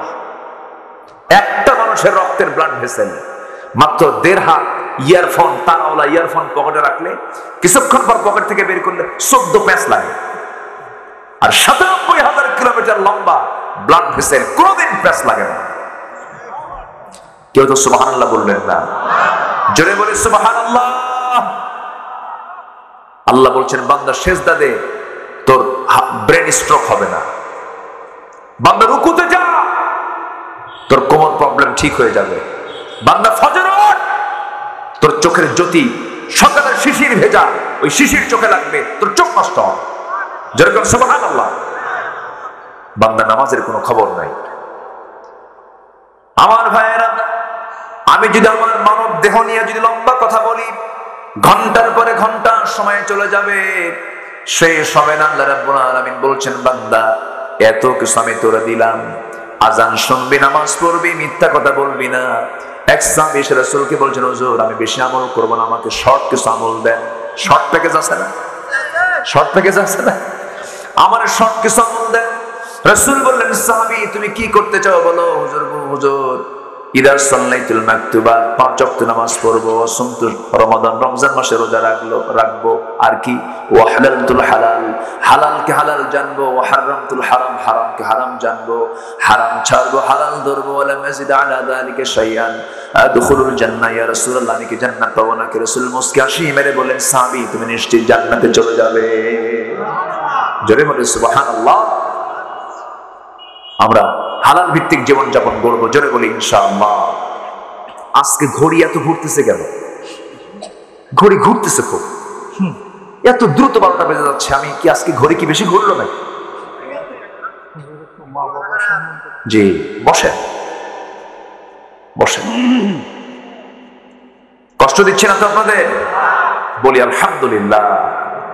একদিনে কয় সাবজেক্ট নিয়ে কথা বলি আমি। আজকে আমাকে বলতেছে ভাই আপনি কোন বিষয়ে কথা বলবেন? যে বিষয়ে জাতির সমস্যা হবে, যে কি নামাজি নাই। বললাম নামাজি পড়ে না, আপনার কিসের আপনি জান্নাত পাবেন? আপনি কিসের কি ভালো কাজ করবেন? আপনি কোন কাজ আল্লাহর দরবারে মঞ্জুর হবে না। আগে কার হক? এই মস্তক আগে দিতে হবে কার সামনে? বউ নামাজ পড়ে না, শাসন করতে হবে। সন্তান নামাজ পড়ে না, পিটাইয়া সোজা করতে হবে নামাজের জন্য। আজকে তো শাসন নাই, শিক্ষকরা মারতে পারে না, বরং যে ছাত্র শিক্ষককে পারে স্যার সোজা হয়ে যায়, ঠিক কিনা? আমি কি ভুল বলতেছি? শাসন নাই তো। স্যার কোথায়? সহজে সব কোথায়? ঠিক আছে না? আপনারা মার খেয়েছেন না? অনেক মার খেয়েছে, আমিও মার খেয়েছি। একদিন আমি মাদ্রাসায় থাকতে একজন এসে বলতেছে, হুজুর আমার ছেলেকে অমুক ওস্তাদ মারতে মারতে লুঙ্গি খুলে ফেলছে। তো ওস্তাদ আরেকজন যিনি প্রধান ওস্তাদ তিনি বলতেছে, লুঙ্গি তো খুলে ফেলছে, জুব্বা ছিল নাকি? হ্যাঁ জুব্বা ছিল। জুব্বা থাকলে তো লুঙ্গি খুলে আপত্তি নেই, সমস্যা নেই। শাসনের দরকার আছে না নাই? লান তারফা আসাকা নাহলিক, রাসূলের হাদিস। পরিবার থেকে শাসন উঠায় নিও না, লাঠি উঠায় নিও না। শাসনের দরকার আছে। আসতে কোন কেন দরকার আছে না নাই? পরিবারের শাসন দরকার। 4টা কারণে স্বামী তার বউকে মারতে পারে। কয়টা কারণে শুনবেন? মারবেন, দেখছেন বলেন মানে মারবে, দেখেন লক্ষণ খারাপ। মারার জন্য শুনবেন নাকি? না। 4টা কারণে স্বামী তার স্ত্রীকে শাসন করতে পারবেন। আমার মা না এখন মনে মনে চিন্তা করতে, হুজুর শেষে এসে আপনি কোন অধ্যায় শুরু করলেন? 4টা কারণে স্বামী তার স্ত্রীকে শাসন করতে পারবেন। নাম্বার 1 হলো 5 ওয়াক্ত নামাজ যদি না পড়ে, রমজান মাসে রোজা যদি না রাখে, স্বামীকে যদি পাত্তা না দেয়, স্বামীকে যদি দাম না দেয়। নাম্বার 4 হলো সতীত্বের যদি হেফাজত না করে, পর্দায় যদি না থাকে। এই 4টা কারণে স্বামী তার স্ত্রীকে শাসন করতে পারবেন, মারতে পারবেন। শর্ত হলো মারতে গিয়ে যে লাঠিটা ব্যবহার করবেন তা হবে সর্বোচ্চ 9 ইঞ্চি লম্বা, মানে পকেটের মেসোয়া। আমাদের মারা এখন খুব খুশি, হুজুর যাক জানটা বাঁচলো। যদি কোন স্বামী তার স্ত্রীকে 9 ইঞ্চি মেসোয়াক দিয়ে যদি শাসন করতে যায়, মারতে যায়, সেই দৃশ্য যদি কেউ দেখে, রাখবে না হাসবে? ভাববে যে খুনসুটি করতেছে, এখানে কোনো খেলাধুলা হচ্ছে, শাসন এখানে হচ্ছে না। আপনি শাসন করতে পারবেন না। রাসূল কোন স্ত্রীকে মেরেছেন এমন কোন রেকর্ড আমার নবীর জীবনে নাই। এমনও বেদব কিছু স্বামী আছে, বেদব কিছু বাপ আছে, সন্তানদের সামনে সন্তানদের মাকে পিটায়। আছে না নাই? পরিবেশ নষ্ট হয়ে যায়, ঠিক না? আবার এটা তো আছেই, সন্তান বাপকে মারে, এরকম রেকর্ড তো চুয়াডাঙ্গায় নাই। মাকে ভাব দেয় না। বলবো বলবো কথা বলবো, মাকে ভাব দেয় না। আছে আছে। দেখেন, শুধু চুয়াডাঙ্গার সমস্যা না, জাতীয় সমস্যা। এই দেশে শিক্ষার হার কমছে না বাড়ছে? শিক্ষার হার বাড়ে নাই? বাড়ে নাই শিক্ষার হার? অবক জেলা 100% শিক্ষিত, নিরক্ষর কি আছে না? নিরক্ষর মুক্ত। চুয়াডাঙ্গা নিরক্ষর মুক্ত জেলা, তাই না? ভালো। শিক্ষার হার কমছে না বাড়ছে? বাপ মার সেবার হার কি শিক্ষা? এমন শিক্ষা, শিক্ষার ঠেলায় বাবার কপালে ভাত জোটে না। দুঃখ লাগে। গাজীপুরে গেছি, মাহফিল ছিল, ওখানে বৃদ্ধাশ্রম গড়ে উঠেছে। আমাদের সেগুলো ছিল না তো আগে। বৃদ্ধাশ্রম গড়ে উঠেছে, সেখানে কিছু বুড়া মানুষ, বুড়ি মানুষ সেখানে আশ্রয় নিয়েছে। আমি ঢুকলাম ভিতরে, ঢুকে একজনকে প্রশ্ন করলাম, আপনি এখানে কেন? আপনি কি করতেন? বড় অফিসার ছিলেন, ছেলেরা বড় ডাক্তার, বড় চাকরিজীবী, বিসিএস ক্যাডার। তো বললাম যে আপনি এখানে কেন? আমার সন্তানদের দেখার সময় নাই আমাকে, ওরা খুব ব্যস্ত আছে, ওরা আমার এখানে থুয়ে গেছে। যেই সন্তান বুড়ো বয়সে বাপ মাকে দেখার সময় পায় না, ওটা কি বাপের সুসন্তান না কুসন্তান? কুসন্তান, কুসন্তান। সেই শিক্ষার মুখে থুতু মারি যে শিক্ষার মধ্য দিয়ে সন্তান বাবার খেদমত করতে না আসে। এজন্য শিক্ষা শুধু হলে হবে না, লাগতে হবে সুশিক্ষা। কি শিক্ষা বলে? সুশিক্ষা। এলাকায় যারা আজকে এখানে যারা আছেন, প্রত্যেকের কাছে আমার আরজ, হক নষ্ট না করি। আগে নিজের মুখে খাবার না বাপ মার মুখে খাবার? বল, ভালো করে বলেন। আগে বাবা মার মুখে, আগে নিজের ঘর না আগে বাবা মার ঘর? কারণ আমি পৃথিবীতে এসেছি কার দয়ায়? বাপ মার দয়ায়। বাপ মা দয়া না করলে আমি কি বড় হতে পারতাম? তার বিনিময় দিতে হবে না? অবশ্যই দিতে হবে। আল্লাহ তাআলা এগুলো হক আদায় করার তৌফিক দান করুন। জোরে বলি আল্লাহুম্মা আমিন। এই কথাগুলো আমি প্রয়োজন মনে করছি বলেই একটু একটু করে সব দিক থেকে বলার চেষ্টা করছি। শুধু আপনি শুনছেন না কথাগুলো, এই কথাগুলো চলে যাচ্ছে, গোটা পৃথিবী আমাকে দেখছে, কোটি কোটি মানুষ এই আলোচনাগুলো শুনবে, আমাকে কথাগুলো বলতে হচ্ছে। রাগ করতেছেন নাকি আপনারা? ছেলের জন্য মালটা কিনে আনে, মালটা কিনে এনে মার সামনে দিয়ে যায়, সন্তানকে মালটা খাওয়ায়। হঠাৎ করে প্যাকেট থেকে একটা মালটা পড়ে গেছে, তখন বুড়া মা বলতেছে, বাজান কি পড়লো বাজান? বাবা, মা তোমার ছেলে বল পড়ছে। তোমার ছেলে কি পড়ছে? বল পড়ছে। মাকে একটা মালটা দিতে চায় না, একটা বেদনা দিতে চায় না। কি পাষণ্ড, নির্মম, হৃদয়হীন সন্তান এগুলো, আছে না নাই? না, শুধু দোয়া করলেই হবে না, তাদের পাশে আমরা দাঁড়াবো। জোরে বলি ইনশাআল্লাহ, আর জোরে বলি ইনশাআল্লাহ। আমার নবী যে বয়ান করছেন একদিন, জানো কি সাহাবীরা, বনী ইসরাইল যুগে 3 যুবক কোথায় বেড়াতে গিয়ে প্রচন্ড ঝড়ের কবলে পড়ে গেল। সহিহ বুখারীর বর্ণনা, এটা সিয়াসিত্তার হাদিস, তাই না? বাস রাসূল বলেন, তোমরা কি জানো? হুজুর আপনি আমাদেরকে বললেন পাহাড়ি একটা ঝড় আসলো, সেই পাহাড়ি ঝড়ের মধ্যে এরা কোথায় যাবে? একটা পাহাড়ি গর্তের মধ্যে আশ্রয় নিল। এত বৃষ্টি হলো, বৃষ্টির প্রবল বর্ষণে গর্তের মুখে এসে উপর থেকে বড় একটা পাথর এসে মুখটা চাপা পড়ে গেল, বের হতে পারে না। চরম টেনশন, মৃত্যু ছাড়া কোনো উপায় নাই। এই 3 জন আল্লাহর গোলাম যুবক 3 দিক হয়ে চোখের পানি ফেলে ফেলে কাঁদতেছে। এক যুবক বলতেছে, আল্লাহ জীবনে তেমন কোন আমল করতে পারি নাই, তবে আমি একটা আমল আমি করেছি, সেটা হলো আমাদের খেয়ানত করি নাই। সেটা হলো এক শ্রমিক আমার কাছে কাজ করেছে, সকাল সন্ধ্যা সে তার পাওনা নিতে পারে নাই। অনেকদিন পর সে আসছে আমার কাছে, কিন্তু তার টাকাটা আমি ফেলে রাখি নাই। সেই টাকা দিয়ে একটা ছাগল কিনেছিলাম, ছাগল থেকে ছাগল পাল হয়ে গেছে। যখন সে আমার কাছে সেই পাওনা টাকা নিতে আসছে, আমি তাকে টাকাটা না দিয়া ছাগল পাল টোটাল দিয়ে দিয়েছি।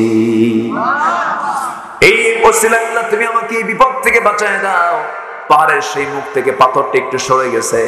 আর একজন যুবক দোয়া করতেছে, আল্লাহ জীবনে তেমন কোন আমল করতে পারি নাই, তবে একটা রাতের কথা বলি, আল্লাহ কোন একটা রাতের আধারে আমি আমার চাচাতো বোনের ঘরের মধ্যে ঢুকলাম। চাচাতো বোনের সঙ্গে আমি জিনায় লিপ্ত হয়ে যাব। আমি তার 2 উরুর মাঝখান পর্যন্ত চলে গেছি, কিন্তু আমার সেই বোনটা যখন আমাকে সতর্ক করে বলেছে, ভাই রে তুমি ভাবতেছো তুমি আমার মাঝে কেউ, পৃথিবীর কেউ দেখতে পাচ্ছে না, আমি তুমি যা কিছু করছি সব কিন্তু আল্লাহ তাআলা দেখতে পাচ্ছেন। ও আল্লাহ, সেই সময় সেই জায়গা থেকে আমি নিজের নফসকে নিয়ন্ত্রণ করে জিনার কাজ থেকে নিজেকে মুক্ত রেখে আমি চলে এসেছি। আল্লাহ মেহেরবানি করে সেই কাজটা তোমার দরবারে যদি কবুল হয়ে যায়, মেহেরবানি করে এই বিপদ থেকে আমাকে বাঁচাও। পাহাড়ের সেই গর্তের মুখ থেকে সেই পাথরটা আরেকটু সরে যায়।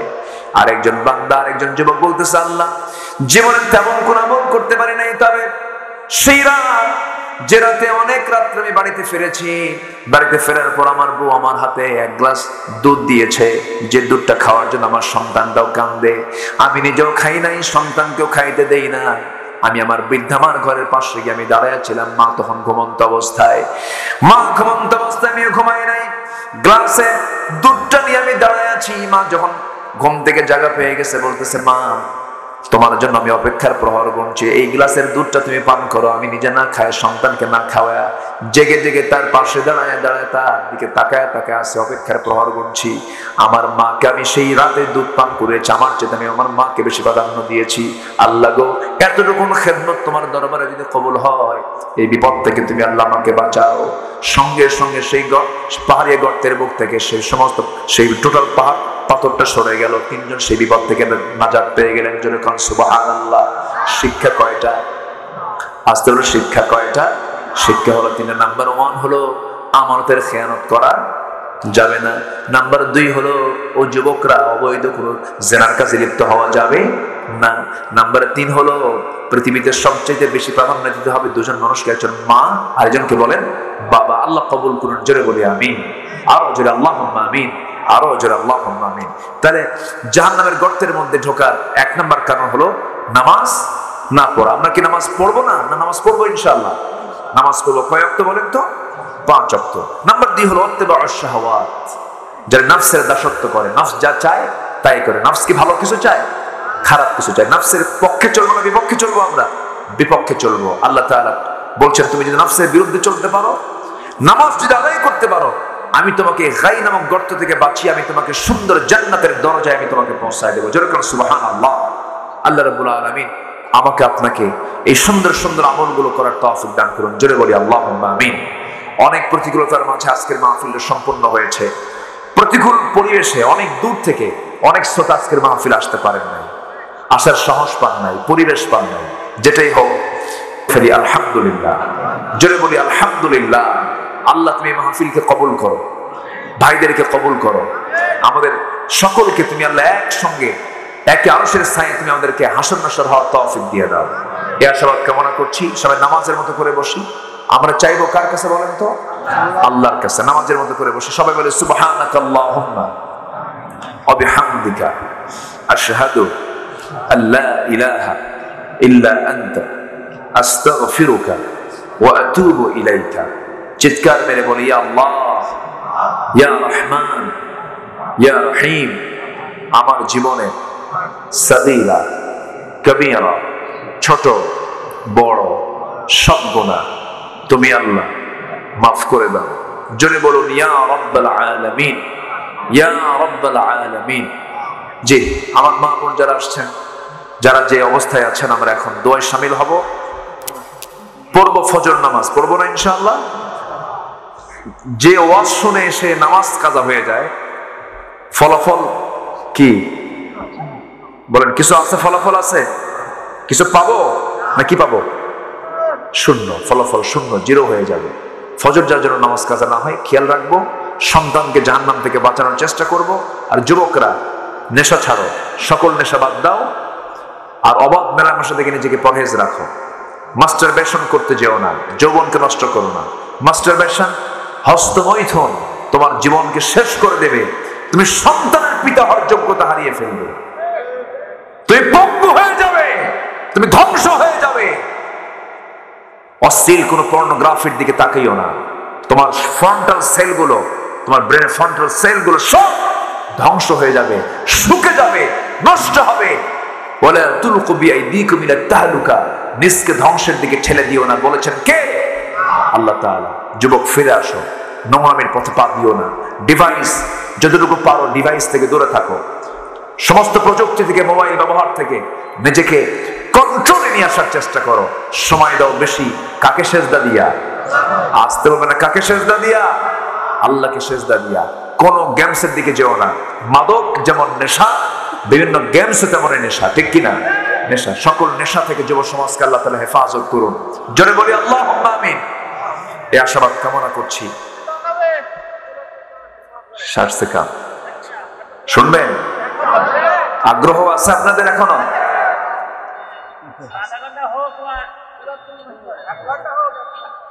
আলহামদুলিল্লাহ। জি, দেখা যাক ইনশাআল্লাহ। একটা গজল বলি, একটা গজল বলে শেষ করে দেই। শোনেন না, আবেগ তো থাকবেই। চাবেন তো আপনারা অবশ্যই যে আলহামদুলিল্লাহ। আমি দোয়া চাচ্ছি সবার কাছে, সবাইকে আমার জন্য দোয়া করবেন। আমি সবার কাছে দোয়া চাই, দোয়া করবেন না? আল্লাহ যেন আমাদেরকে, আমাদের এই সম্পর্ককে আল্লাহ তাআলা যেন হাসর পর্যন্ত গড়ায় দেন। জোরে বলি আল্লাহুম্মা আমিন। কে মাইকের আওয়াজ আবার ভিন্ন হলো কেন?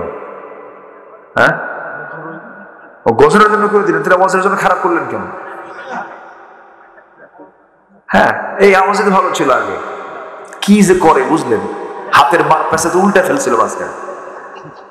মাইক তো ভালো আপনার, আপনি লোকটা ভালো, কিন্তু মুখে দাঁড়িয়ে নাই কিন্তু।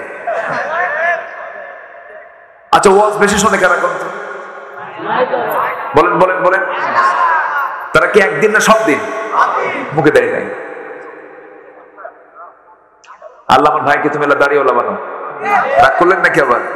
জোরে বলি আল্লাহুম্মা আমিন। জি, খুব সুন্দর, আলহামদুলিল্লাহ। আমি তো ওয়াজের মধ্যে কিন্তু আমি বলে ফেলছি গজল, বলছি না? আর বলতে হবে? আজান দিলে তো বুড়া চাচার আবার ফজর নামাজ পড়বে। এলো কে কাবার ধারে আধার চিরে চিনিস না কি রে, ওকে ও মা আমেনার কোল জোড়ে চাঁদ জানিস না কি রে। মুতালিব আজকে কেন বেহুশ হেন, বকে খুশির বান বেদনার সুপ্ত ক্ষতে হাত বুলাতে করে আগমন সাহারার হৃদয় ভরা ঝরনা ধারা বইল না কি রে, এলোকে কবর ধারে আধার চিরে চিনিস না কি রে। আমিও সেই সে নবীর দীপ্ত রবির আশিকে দিওয়ানা, রাহে তার যা কিছু সব বিলা হিসাব দেবই নজরানা জিহাদের ময়দানে, তাই যাই চলে যাই স্বপ্ন আঁকিরে, এলোকে কবর ধারে আধার চিরে চিনিস না কি রে, ওকে ও মা আমেনার কোল জোড়ে চাঁদ জানিস না কি রে, এলোকে কবর ধারে আধার চিরে চিনিস না কি রে।